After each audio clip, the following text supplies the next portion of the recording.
Okay, and in addition to my acknowledgement, I'd also like to thank you, Rachel, for the invitation, and Nida for the very kind introduction. I'd like to begin by talking about the overview for the talk, which kind of builds on some of the work I've done for my recent book, which is here, Why Race Still Matters, which has literally, I came out in the UK in April, but I think has just been made available in Australia in the last sort of two to 3 weeks. And what I'm going to talk today about is covered in the first chapter of the book. So obviously I just wanted to talk for about half an hour, so I don't really have the time to get into everything that I would like to get, that the chapter goes into, but I'd be very interested in having a discussion with you later on about whether or not these concepts work. And the other part of the talk, so the last two sections of the last two slides really talk about this concept of racial literacy, which, as I'll say, is something that is really picking up speed. I think a lot of people are using this concept. It's something I introduce in the book, but I don't go into a lot of detail about, but it's something that I hope to do more work on, particularly in the Australian context, and specifically with my colleague, the critical race scholar Debbie Bargali at Griffith University, who's also come out with a very important book called Unmasking the Racial Contract, which I urge you all to read, which looks at institutional and systemic racism against Aboriginal people who work in the Australian public service. So a few more words about myself and how I position myself in relation to this work. Most of you, I suppose, know that I've been sort of working around, I've been exclusively working on the topics of race and racism for really for 20 years academically. And this is informed by my own position as a Jewish woman who grew up on the periphery of Europe in Ireland, where Jews are in an extreme minority, in fact, dwindling. And this experience of growing up in this extreme minoritarian status really informed my commitment to undoing race as a lifelong project. So I think I had an implicit knowledge about what this meant from a very young age, and a curiosity to learn about how I could participate in undoing the oppression that I and others face.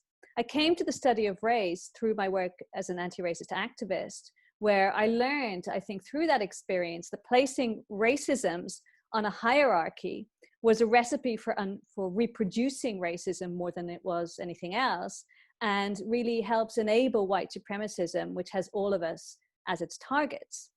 So if I, as a Jewish person, don't theorize the anti-Semitism I face as relational and contingent upon racism against Indigenous, Black, Muslim, Asian, Roma people, and so on, and vice versa, then I can neither understand it nor fight against it. But I will say that I'm increasingly concerned about what I think is the siloing of anti-racist politics today, and the posturing around anti-racism as a sort of a label. I talk about this in the fourth chapter of the book in relation to anti-Semitism, the way in which the struggle against anti-Semitism is sort of used as a proxy for anti-racism, and really as a cover very often for anti-Blackness, Islamophobia, and other forms of racism. But that's not the subject of my talk today, but I did want to drop it in there because it's something that's of great concern to me. So what am I doing today? Well, I want to do a few things which are outlined here on this slide. Firstly, I want to talk about why I think we need race as a tool of analysis. And then I want to talk about what I think is the analytical cul-de-sac of theorizing race as a social construct, which is something that we commonly do, particularly in the social sciences.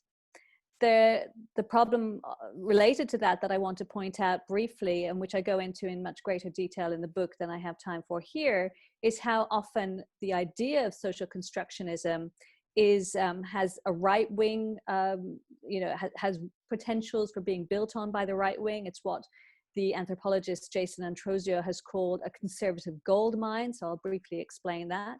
And then I want to end by talking a little bit about what racial literacy is, what I think it isn't, and what I think it potentially could be, very briefly in conclusion. All right, so race, as I think we'll be aware, as people who are interested in this topic, obviously we're at the Challenging Racism seminar, so we are interested, is something that's constantly subjected to debate. And this debatability of racism and race, as Gavin Titley has put it, is, I think, a major part of the problem, major part of the obstacle standing in front of a better and deeper racial literacy. What this debatability leads to is racism constantly being treated as a matter of opinion rather than as an area for study. In chapter 2 of my book, Why Race Still Matters, I talk about the constant questioning that negatively racialized people face about their experiences of racism, this sort of denial or suspicion that whether their experiences are actually true. And I talk about this, I theorize it as not racism, as a form of discursive racist violence. And I've given other talks about this. But what I want to do in this talk is focus more on the tools that we have at our disposal for talking about race. And as I've said, because of this easy way in which race lends itself to denial, refutation, and debate, I think that we need more and better language for talking about it. But before starting, I want to make clear that I don't think that just having better language to talk about racism is sufficient in and of itself. Today, against the backdrop of the Black Lives Matter movement, there's a lot of focus on education and reading, and I think that's great. So there's people circulating anti-racist reading lists, there are books on race that are hitting the bestseller list and so on. But while a better and historical and conceptual understanding of what race does is, I think, absolutely vital, increasing the public's understanding of race must also be accompanied by a radical reorganization of society in ways that undo current arrangements of exploitation that maintain and deepen white supremacy. Yet, it's also true that how we talk about things is important and is bound up with relations of power. So we use language to express these relations of domination of white supremacy. As Stuart Hall explains in his seminal lecture, Race the Floating Signifier, and I quote, "Discourse is about the production of knowledge and language, but since all social practices entail meaning, and meanings shape and influence what we do, our conduct, all practices have a discursive aspect." A good recent example of this is just the other day, the critical race and legal scholar Nadine El-Anani, who's at Birkbeck College in London, was interviewed on a radio show on BBC Radio 4 called The Moral Maze. Some of you may have heard about this. And the topic of the talk, or the topic of the interview, was about the morality of the British Empire. And during the show, her expertise was dismissed by the panelists, for whom talking about historical facts is seen as an impediment to getting beyond race. So their purpose was to get beyond the talk of empire rather than talking about what actually happened. In this version of events, talking about race is seen as divisive. Those who make it about race are here the problem. Both the denial of the significance of racialized injustice to the history of colonialism in the case of that show, and the casting of those analysts of race as the problem themselves, so they're construed as thwarting more harmonious conversations that play a role in maintaining the racial status quo, turn questions of race into a zero-sum game. So this is why I'm wary of purported anti-racist solutions that see racism as a question of, an evenly weighted debate between different groups in society. And I think that the starting point for any conversation of race should be that its purpose is to exploit and enact injustice against those who are racialized negatively, and to maintain and add to the benefits of those who are racialized positively. So put more directly, or in other words, just to mobilize the definition of race that I use in the book, I define race as a technology for the management of human difference, the main goal of which is the production, reproduction, and maintenance of white supremacy on both a local and a planetary scale. So above all, the way in which I conceive of race, which is not unique to me, I think it's generally accepted by race critical scholars and activists, is that race should be seen as a project of rule, and that this is where any conversation about race should begin. Now, there are many roadblocks put in the way of talking about race in this way, not least, I think, because of the discomfort that it leads to. But as Aileen Morton Robinson makes clear, there are also impediments within scholarly approaches taken, for example, in Indigenous studies, in the case that she speaks about, but also in what I call racism studies, to distinguish them from race critical scholarship, and related areas such as migration studies, which I've written about, to talking about race as a project of rule that maintains the exploitative practices on which European global domination is based. Morton Robinson criticizes the prominence of culturalism within Indigenous studies. She writes that foregrounding race, coloniality, and other structures of power, such as gender and nation, from an Indigenous standpoint, assists in shifting Indigenous people from being objects of study to being analysts of the conditions of their existence. And I think her critique is a really important one, because it shows how categories such as Indigenous or Black are brought into being through racial rule, but it also points to ways of dismantling what Debbie Bargali calls the racial state, following David Goldberg, because those whose lives have been shaped by racial colonial power are, of course, the ones who are best placed to address how to undo that power. The problem is, I think, that conversations about race are most often spent justifying and defending, and least spent listening and learning. So I think we can all become better readers of race, but this necessitates work. Race cannot be treated as a marginal special interest topic, as it usually is, particularly at university, but rather I think should be at the heart of how we approach all other topics. This is because, as Hall again writes, race is one of those major or master concepts, and he adds the masculine form is deliberate, that organize the great classificatory systems of difference that operate in human societies, end quote.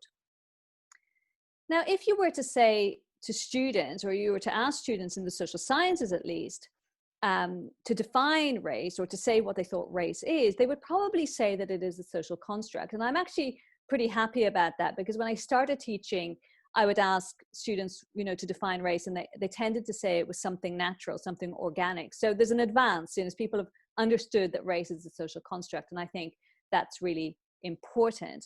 But although I teach social constructionism in relation to race, because it is a good way of summarizing a lot of the issues around how race came into being, I'm actually more and more dissatisfied with this explanation.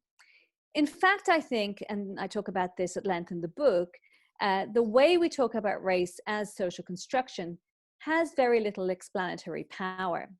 Social scientists, as we know, use social constructionism as a shorthand, believing that it is self-evident. When we say something is socially constructed, we mean that it is not organic and that it is invented, which is, of course, true in relation to race. And we tend to use this in order to be able to speak about race without falling into the trap of reproducing it as a phenomenon occurring in nature, which is, of course, what ideas of racial science are grounded in. So it is not that it isn't true to say that race is a social construct, but my question is, okay, but then what? As Patrick Wolf wrote, there isn't much use in talking about race as socially constructed if we don't say how and in what circumstances it has been socially constructed. And he adds how this differs from place to place, and so how race is specific across locations. And the two parts of this, I think, are very important, or equally important.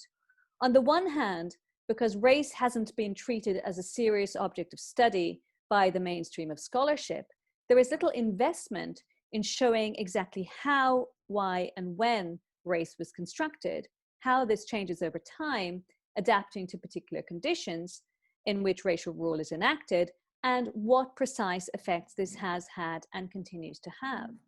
And on the other hand, by collapsing histories and sociologies of race into each other, we end up, and this is, I think, particularly true in the social media age, perhaps we can talk about this later, but we end up with a very imprecise theory of race that is largely dominated by the US-American story. This is quite simply because of the globally hegemonic status of the United States and the fact that, it's true to say that Black scholars in particular in the United States have pushed for the inclusion of race as an object of study much more successfully than has been the case in other countries. It's also a question of critical mass. And I think we could say something about the political economy of publishing playing a role here. But again, that's a topic for another day. However, while theorists from US, American, Black, ethnic, Indigenous, and critical whiteness studies have an important impact on shaping understanding, they shouldn't, I think, stand in for localized theorizations based on local standpoints, most crucially, obviously, in this place, that of Aboriginal and Torres Strait Islander peoples who engage in race-critical scholarship. That being said, as I think Aileen Moreton Robinson is saying, we should not make the mistake of collapsing race scholarship into Indigenous scholarship or vice versa, as indeed there is little that is more colonizing than that. But we need more investment, I think, in explicating the what, how, and why of race as both a global project that ultimately is about the creation of the distinction between Europeanness and non-Europeanness. This is a formulation that I take from the African American studies scholar Barnard Hesse, and as locally specific in each context in which it was put to work in the service of European rule and attendant white domination. So the problem, or the further problem with social constructionism, is that it departs from a partial reading of race that denies its full history. Race has become a taboo topic because we largely understand it in relation, in terms, of its theorization as biology or in relation to genetics. Now, it's of course true that there are no biologically distinct racial groups. I mean, I hope we all agree about that. I wouldn't see that there would be any objection to that. But when we stop there, when we stop at saying there's nothing objective or natural about race, and we say not much more about what it is, we don't actually do much to challenge the continuation of racial logics or rule.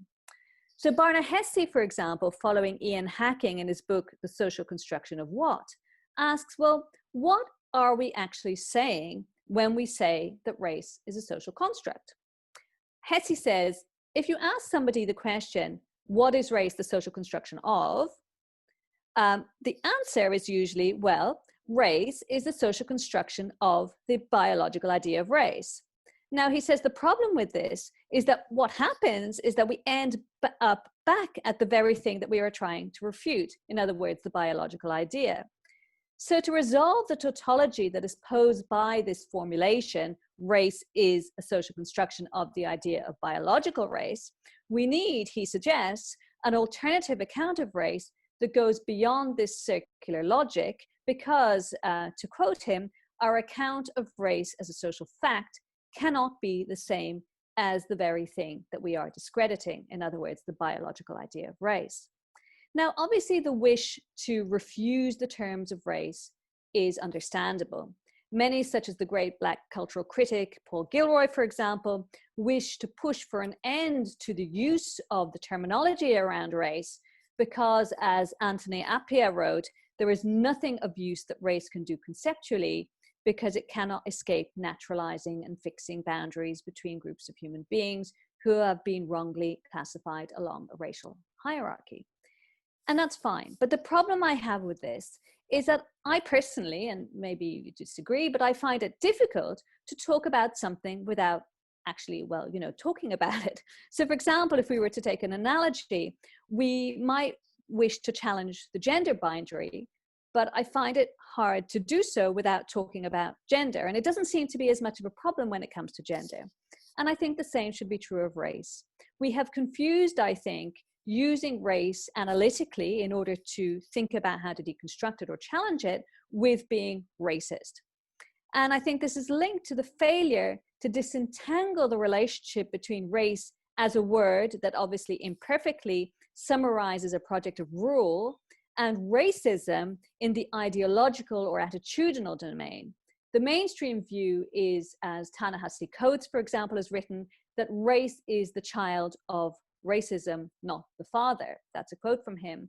However, this implies that racist ideology pre-existed and drove the colonial racial project, rather than what was actually the case, that the idea of race was worked out as a function of that project or within that project out of necessity and building on and amalgamating much earlier ideas such as those from religion, which then gave it substance.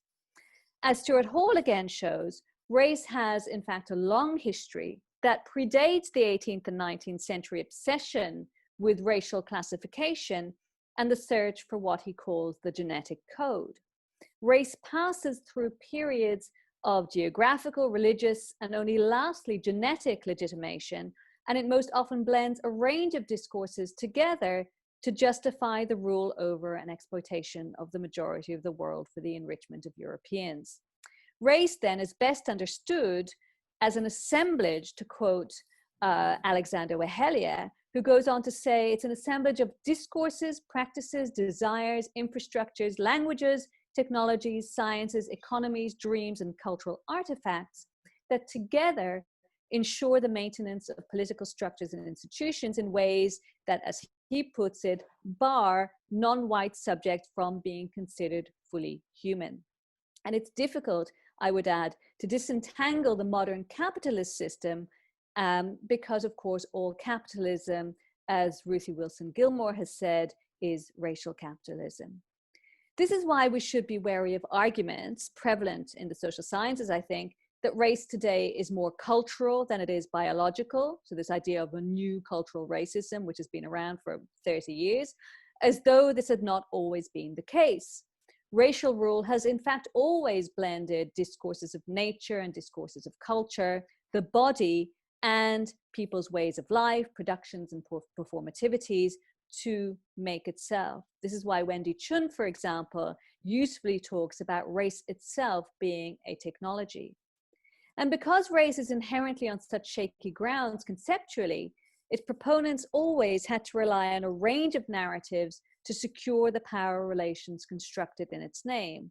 This is at least partly why race is such a confusing and slippery object. Race, or what Barnard Hesse again calls raceocracy, to evoke its essence as a form of governmentality, is fundamentally colonially constituted. This is the terminology he uses. Reducing this complex assemblage of laws, economic practices, policies, belief systems, and grammars to only one of its parts, in other words, the project to give it grounding within the natural sciences, so pseudo-racial science, denies the full spectrum of racial rule. It also makes it difficult, I think, to challenge the persistence of race and racism well after the official refutation of race as racial science. So nobody officially endorses this. Paradoxically, then, the failure to dismantle racial rule also allows for the continuation of racial science and, in fact, its resurgence today as so-called race realism, because the fact of racialized differentiation and consequent injustice is made to appear natural, just a fact of life, rather than being based on the failure to dismantle the racial arrangements that colonial domination put in place, both locally and globally. This is why we still get things about certain racialized groups having lower IQ and more prone to criminality, and so on and so forth. A further reason to resist the easy theorization of race as a social construct is that it lends itself to capture from the right, as the anthropologist Jason Antrosio has written. He says that the social construction of race is what he calls a conservative goldmine for a variety of reasons. One of these has to do with debates about degrees of genetic variation among the human population, which are too long to get into here, but which I explain in the book, which can actually be twisted to show that, in fact, racial differences do exist. But more importantly, is the political argument. The idea of race as social construction can, Antrosio suggests, be manipulated by the right, because if we do not firstly explain exactly how race is being socially constructed, and secondly, how we can act against it, the social constructionist argument lends itself to the notion of that race is nothing but a myth. Antrosio says that the social constructionist idea was never connected to concrete political change, without which, he argues, it is largely useless. And because we have neither fully explained how race was constructed, nor built on this theorization to dismantle white supremacism, the public actually has no tools to distinguish between construction and fiction. Now, obviously, it's true, as Barbara and Karen Fields have written in their book, Racecraft, that race does, of course, involve a significant degree of myth-making. But the fact that the idea of biological difference is mythical doesn't change its socially real effects. In the minds of right-wing people who are opposed to anti-racism, race and racism are collapsed into each other, so that what they hear when we say that race is a social construction is that racism is actually a myth. Or in other words, if there are no real racial differences, then any differentiation on the basis of race is also a figment of people's imagination. And this is what allows the kind of thing that we hear among dominant white society when Aboriginal and Torres Strait Islander people, for example, are blamed for their own disadvantage. Because in this reading of events, any injustices that they face is due to their inability to get past race or to move on, as they are told. Now, the paradox of this perspective is, of course, that race suddenly, shockingly, becomes significant when people start talking about the fiction of anti-white or so-called reverse racism. This ahistorical universalization of racism is a good reason for refusing mainstream notions of race as an ascription of identity, and to see it instead as a set of tools and technologies for enacting forms of rule that perpetuate white supremacy. Race, in other words, and I keep returning to this, should be best understood as a practice or a set of practices. And if nothing else convinces you about this, it's worth noting that the editor of the far-right online magazine Colette, Claire Lehmann, which mainly publishes neo-eugenicist rationales based on pseudoscience that are repackaged as sort of brave and dangerous or contrarian ideas, has tweeted, and I quote, that we abhor racism, we, I suppose, is Colette, yet do not believe that race is merely a social construct, another pernicious blank state dogma that has repercussions in the real world. So she agrees that race is a social construct. She doesn't agree that race is a social construct. Race in Lehmann's world is tied to her belief in behavioral genetics, which she says can be, quote, measured by IQ testing, is genetically based and correlates with success in life. Okay, so drawing to a conclusion, I want to say a few things about what racial literacy is. So I think I've already made clear what the basis for talking about race should be, how it should be theorized, how it should be used analytically, and what is unhelpful in mainstream ways of talking about race. And there's much more in the book about also the interrelationship between race and racism, historically, conceptually, how we can think through and with this in order to come to a better understanding of how race works.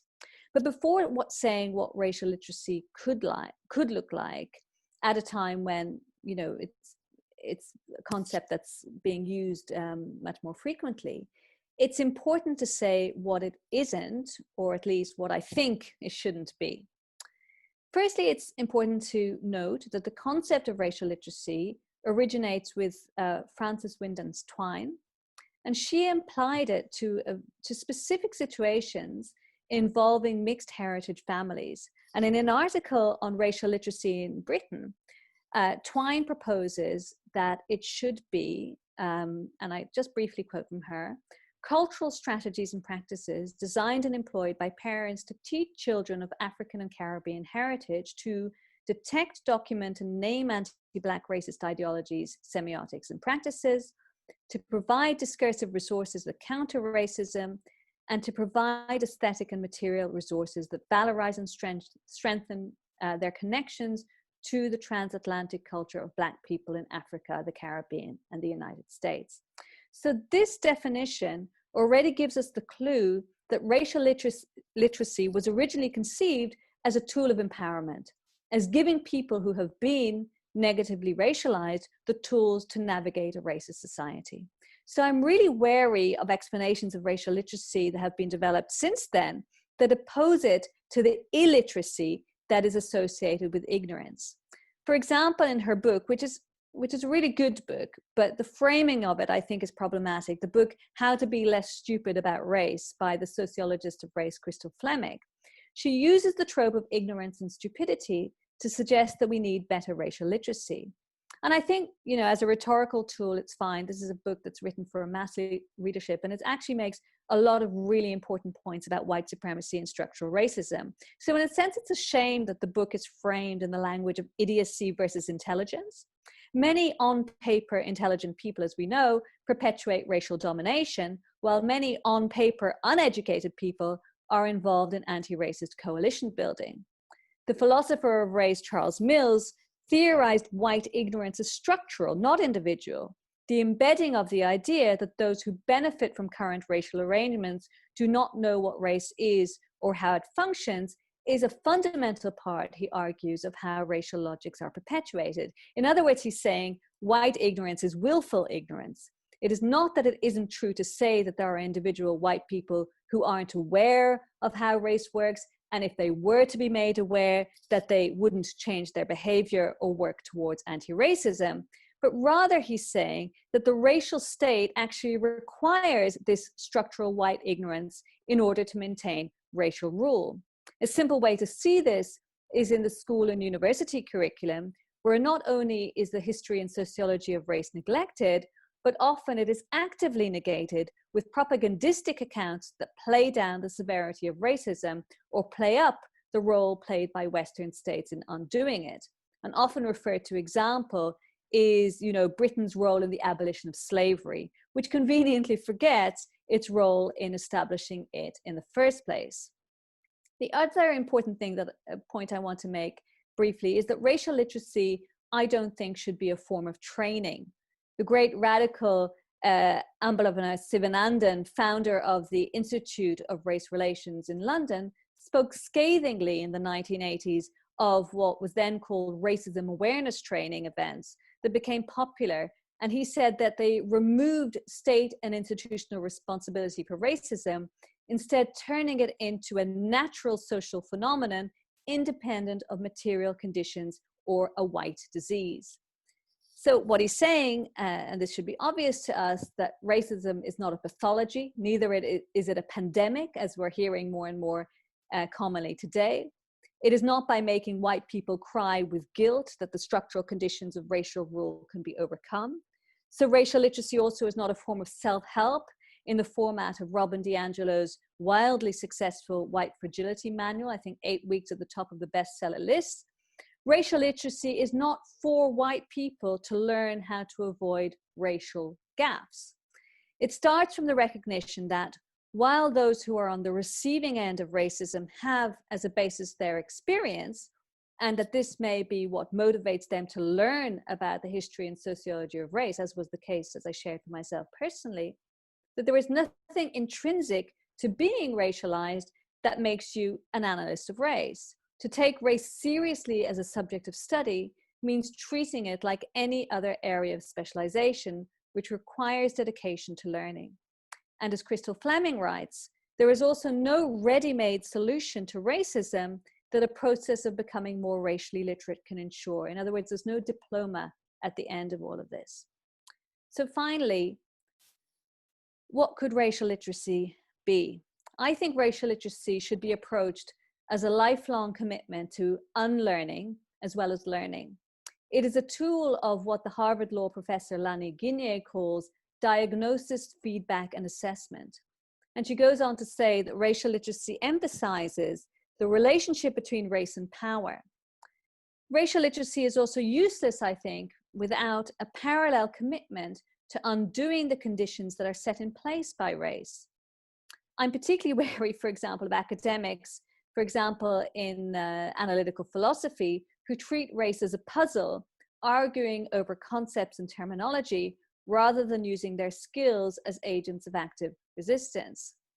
So implicit to racial literacy is anti-racist literacy. Maybe it should be better called anti-racism literacy than racial literacy, as Michael Richmond has put it recently, for example. Any program of study on race should also involve a parallel study of the history of anti-racism in its myriad forms, because any theorization of race that's worth the paper it's written on has come from a place of deep commitment to overturning racism. In practical terms, and here I'll end, schools and universities, I think, should have anti-racism programs of study. I think they should be mandatory. And they should approach racism from the following perspectives. This is my indicative wish list that I'm putting out there, and I'm sure we could add to this and say many other things. Firstly, it should be historically accurate. and it should foreground race as an exploitative system of rule that is inextricable from the histories of capitalism, colonialism, and the nation state. It should be grounded in the knowledges of those most affected by racism, particularly in this country, First Nations people. It should be focused on an analysis of racism as structural rather than individual, psychological, attitudinal, or behavioral. It should be committed to understanding race as a system that exists in a matrix with other oppressive systems, primarily nation, gender, heterosexuality, and class, and ability. It should be critical of panaceas such as diversity, multiculturalism, and tokenistic representation. And it should be committed to anti-racist and anti-colonial action, including action to decolonize the institutions in which the learning takes place and pay reparations to still colonized peoples.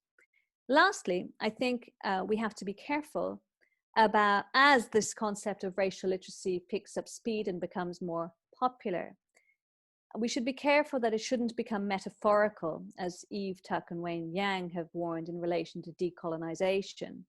It cannot be a box-ticking exercise, and it must be implemented with those who have the skill and experience to do so effectively.